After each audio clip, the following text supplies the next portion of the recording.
Hi guys. ඉතින් තවත් tutorial එකක් Blender වල.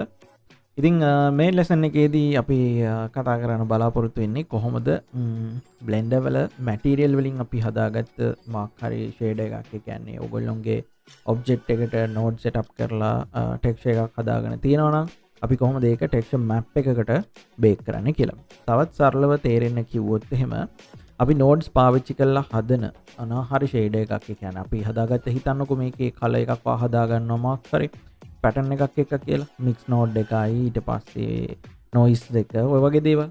එතකොට ඒ හැම එකම වැඩ කරන්නේ Blender ඇතුලේ විතරයි. මොකද ඒක Blender ප්‍රෝග්‍රෑම් එකට විතරයි රීඩ් කරන්න පුළුවන් මේ පැරාමීටර්ස් ටික.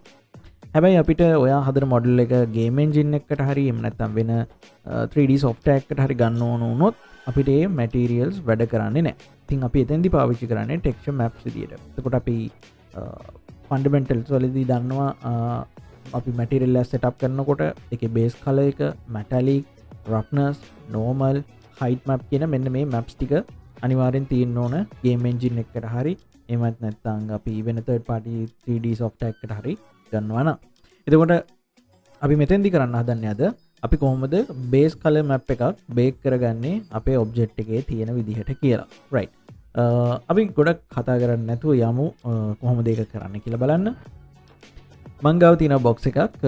මේ බොක්ස් එක ඔටෝමැටිකලි අන්රැප් වෙලා ඉන්නේ. මේ process එකේදී මුලින්ම ඔයා අනිවාර්යයෙන්ම ඔයාගේ මොඩල් එක අන්රැප් කරලා තියෙන්න ඕනේ. UV අන්රැප් කරලා තියෙන්න ඕනේ මෙන්න මේ විදිහට. අපි UV අන්රැප් කරනවා කියලා කියන්නේ අපි හදලා තියෙන 3D මොඩල් එක අපි හිතුවොත් සමතලා කරලා, ඒ කියන්නේ පැතලි හැඩයකට කොලයක මේක දිගෑරලා තියෙන විදිහට තමයි තියෙන්නේ. ඉතින් මේ තියෙන්නේ කොහොමද මේ කියුබ් එක සම්පූර්ණයෙන් දිගෑරියාම තියෙන්නේ කියන එක.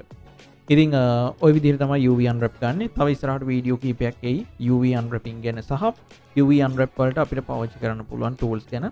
ඉතින් ඒක නිසා ඕගොල්ලෝ අනිවාර්යෙන් channel එක subscribe කරලා තියාගන්න. එතකොට ඕගොල්ලොන්ට මේ videos miss වෙන එකක් නැහැ. right. අපි යන් shade එකක් setup කරන්න කොහොමද? මෙන්න මේ shadings කියන tab එකට ගියාට පස්සේ අපිට Blender වල default එනවා principal BSDF node කියන එක. ඉතින් අර මම කලින් කිව්වා වගේ අපේ texture maps ටික join වෙන්නේ මෙන්න මේ කියන base color එකට සහ එතකොට අපේ metallic value එක තියෙනවා නම් ඒකට මේ map එක, ඒ වගේම roughness value එකට, ඒ වගේම normal කියන මෙන්න මේකට. right. ඉතින් දැන් අපි කරන්න හදන්නේ Blender ඇතුලේ අපි node setup කරලා මේකට texture එකක් හදා ගන්නවා, සරල texture එකක්. මම මේකට ගන්නවා noise texture එක මුලින්ම. right. මේක ඔයාලට add කියන එකට ගිහිල්ලා search කියන එකෙන් ගන්නත් පුළුවන්. tab එක press කරලා ගන්නත් පුළුවන්. ඉතින් මම මගේ හැම tutorial එකක්ම කරන්නේ Blender වල මම පාවිච්චි කරන key map එක තමයි industrial compatible කියන එක. ඉතින් ඒකෙන් ඒකට අදාළව තමයි මම මේ shortcut keys කියන්නේ. ඔයාලා ඒක බලන්න පොඩ්ඩක් ඔයාලා වැඩ කරන key map එකට අදාළ කරන shortcuts මොනවද කියලා. noise texture. right. මේ noise texture එකෙන් අපිට පුළුවන් ලස්සනට noise එකක් create කරගන්න. උදාහරණයකට ගත්තොත් දැන් මම මේකේ කලර් එක පොඩ්ඩක් ඩාර්ක් කරනවා මෙන්න මේ විදිහට. right. metallic value එක මම මෙතන වැඩි කරනවා.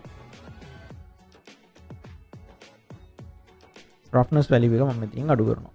හරි. එතකොට මේක පොඩ්ඩක් දිලිසෙන ගතියක් තියෙන්නේ. අපි දැන් මේකේ color කියන එක roughness එකට ගත්තොත් මේක පොඩි මෙන්න මේ වගේ එකක් තමයි අපිට පේන්නේ. හරි. ඒකට අපි මේකේ scale එක අඩු වැඩි කරන්න පුළුවන්. right. මෙන්න මේ වගේ අපිට පේනවා. scale එක අඩු වැඩි කරනකොට මෙන්න මේ වගේ දෙයක් තමයි අපිට පේන්නේ. හරි. දැන් මේ roughness value එකට තමයි අපි මේක දාලා තියෙන්නේ. හැබැයි අපිට අවශ්‍ය වෙන්නේ base map එකට මේක bake කරන්න. උදාහරණයකට ගත්තොත් අපි texture map එකකට මෙන්න මේ කියන සම්පූර්ණ texture එකක් විදිහට මේ material එකේ details ටික bake කරගන්නයි හදන්නේ. ඉතින් ඒකට අපිට මේක color roughness එකට නැතුව base color එකට දෙන්න පුළුවන්. හැබැයි texture map එකේ ප්‍රශ්නයක් තියෙනවා. මෙන්න මේ විදිහට node texture කියන එක color node එකට දුන්නාට පස්සේ මෙන්න මේ වගේ black and white නෙමෙයි colors විදිහට තමයි මේක render වෙන්නේ. ඉතින් අපිට මේ issue එක fix කරගන්න පුළුවන් color ramp කියන node එක අරගෙන පාවිච්චි කරලා. right. මේකේ color කියන එක අපිට fact කියන එකට දෙන්න පුළුවන්. මේකේ color කියන එක අපිට දෙන්න පුළුවන් base color එකට. හරි. එතකොට අපිට එනවා මෙන්න මේ වගේ black and white map එකක්.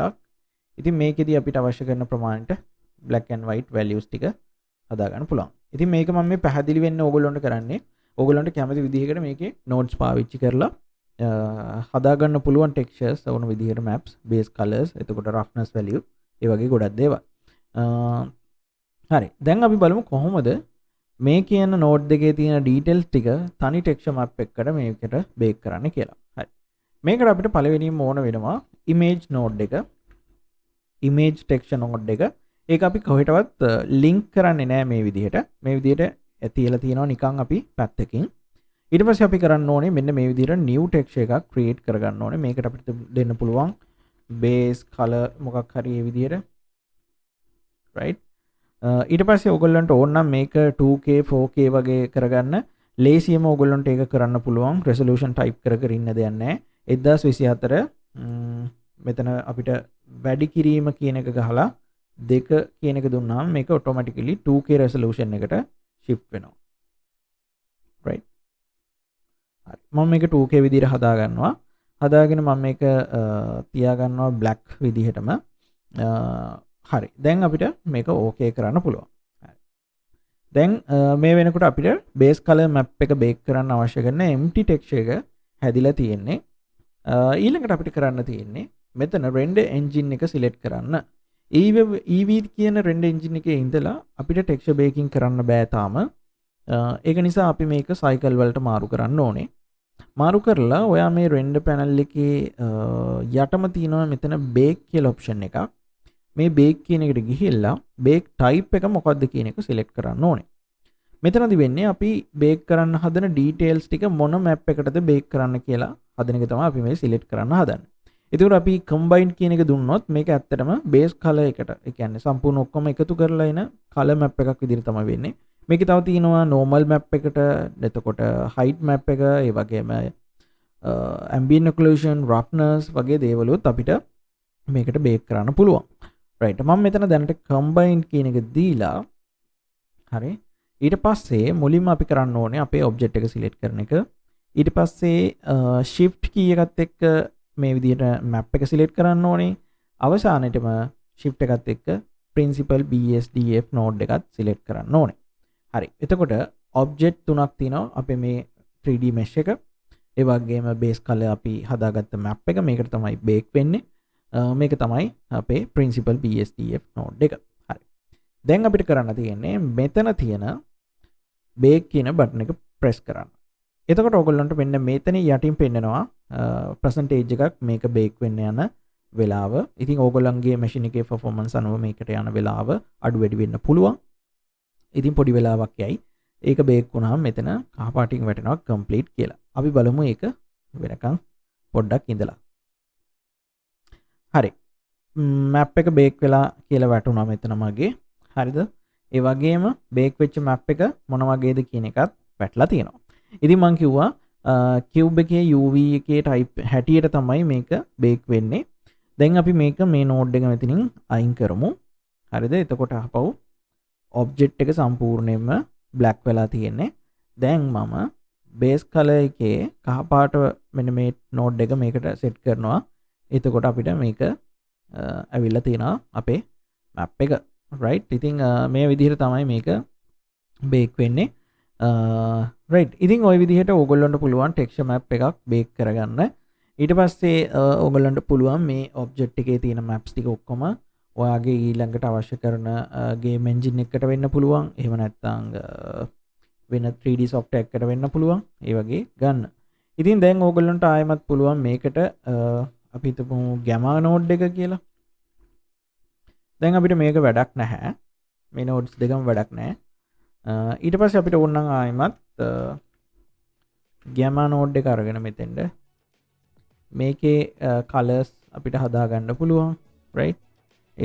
මේක normal map එකට use කරන්න නම් අමාරුයි. හැබැයි ඕගොල්ලන්ට මේකෙම values ටික අරගෙන අහපොක් roughness value එකටත් use කරන්න පුළුවන්.